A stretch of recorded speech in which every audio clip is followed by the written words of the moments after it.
पूरी दुनिया उसका लोहा मानती थी। उसने कुछ इंकिशाफात किए।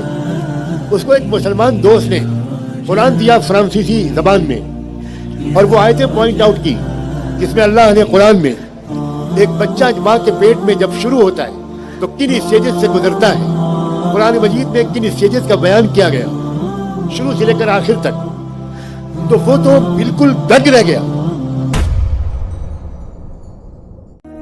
अस्सलामु अलैकुम वरहमतुल्लाहि वबरकातुह। मेरे प्यारे दोस्तों, यकीनन कुरान एक मौजिज़ा है। एक साइंसदान ने कैसे इस्लाम कबूल किया, कुरान मजीद के अंदर वो क्या चीज़ें देखी जिसकी वजह से उसको इस्लाम कबूल करने पे मजबूर हो गया। आइए हम हज़रत की ज़बान इस वाक़े को सुनते हैं। मौजिज़ा है कुरान। सैकड़ों चीज़ें जिन तक आज भी साइंस नहीं पहुंची है, उसका जिक्र 1400-1500 साल पहले कुरान में आ चुका। मॉरिस बुकाइस एक फ्रेंच साइंटिस्ट था, एम्ब्रियोलॉजी का। माँ के पेट में बच्चा जिन मराहिल से गुजरता है वो उसका स्पेशलिस्ट था, दुनिया का सीनियर मोस्ट डॉक्टर था। माँ के पेट में बच्चे की शुरुआत से लेकर डिलीवरी तक किन स्टेजेस से वो बच्चा गुजरता है, इस पर वो अथॉरिटी था। पूरी दुनिया उसका लोहा मानती थी। उसने कुछ इंकिशाफात किए। उसको एक मुसलमान दोस्त ने कुरान दिया फ्रांसीसी जबान में, और वो आयतें पॉइंट आउट की जिसमें अल्लाह ने कुरान में एक बच्चा माँ के पेट में जब शुरू होता है तो किन स्टेजेस से गुजरता है, कुरान मजीद में किन स्टेजेस का बयान किया गया शुरू से लेकर आखिर तक, तो वो तो बिल्कुल दंग रह गया। वो ये बात जानता था और डॉक्टर हमीदुल्लाह ने उसको अच्छी तरह समझाया, जो हमारे बहुत बड़े आलिम, मुसन्निफ, मुहक्किक और फ्रांसीसी जबान के बहुत बड़े माहिर थे। 40 साल उन्होंने पेरिस में गुजारे।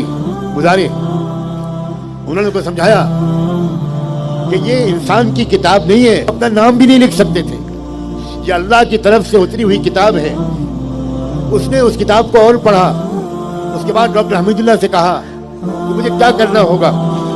मैं कुरान पर और मोहम्मद रसूलुल्लाह पर फौरन ईमान लाना चाहता हूँ। चुनांचे उस शख्स ने अपने ईमान का ऐलान किया, मस्जिद में आकर नमाजें पढ़ी और एक शानदार किताब लिखी। एक नया मौजूद दुनिया में चला यूरोप में, कुरान और साइंस।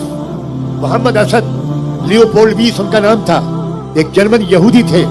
वो आलम अरब की सयाह की हैसियत से गए, टूरिस्ट की हैसियत से गए, और क्या उन्होंने देखा जब उन्होंने कुरान को पढ़ा तो वो इस्लाम ले आए। मरियम जमीला एक अमेरिकन जर्मन यहूदी खातून थी। उन्होंने इस कुरान को पढ़ा, मोहम्मद रसूलुल्लाह की सीरत को पढ़ा, उन्होंने इस्लाम को कबूल किया और किताबें लिखी। इस्लाम के मौजू पर जो बेहतरीन किताबें हैं उसमें एक किताब मोहम्मद असद की है, उसका नाम है रोड टू मक्का। इसी तरह मरियम जमीला की किताबें हैं, इस्लाम वर्सेस अहले किताब। ये वो लोग हैं जिन्होंने इस्लाम की कदर की। और आज गज़ा के इस अजीम जिहाद में अगर ऑफिशियल तादाद के मुताबिक 45,000 लोग शहीद हो चुके, तो याद रखना इन्हीं दिनों में फ्रांस और यूरोप में मिलाकर तकरीबन 62,000 लोगों ने इस्लाम कबूल किया।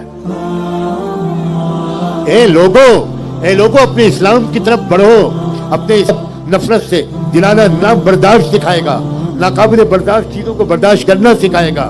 इस्लाम दोस्त को दुश्मन बनाना नहीं, दुश्मन को दोस्त बनाना सिखाएगा।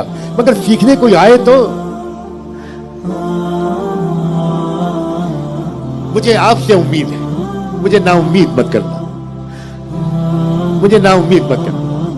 मुझे आपसे उम्मीद है कि चाहे खवास हो, अहले खैर हो, दानिशवरान हो, हमायदीन शहर हो, या आप नौजवान हो, आप आवाम हो, सब कीमती हैं, सब खवास हैं। आप जहां मैं मुकीम हूं ज्यादा दूर आपसे नहीं है, 10 घंटे का भी तो फासला नहीं है। मुल्क के जब्बे से लोग आते हैं, दूर दूर से आते हैं, मुल्क बैरून मुल्क से आते हैं तरबियत लेने और सीखने के लिए। और सिर्फ एक ही बात पर सिखाने पर मैं जोर देता हूँ, जहां रहो वहां अमन और इंसाफ कायम करो। याद रखना, दूसरी कौमों के इंतजार में बैठे रहोगे तो बिल्कुल अमन और इंसाफ कायम नहीं हो पाए।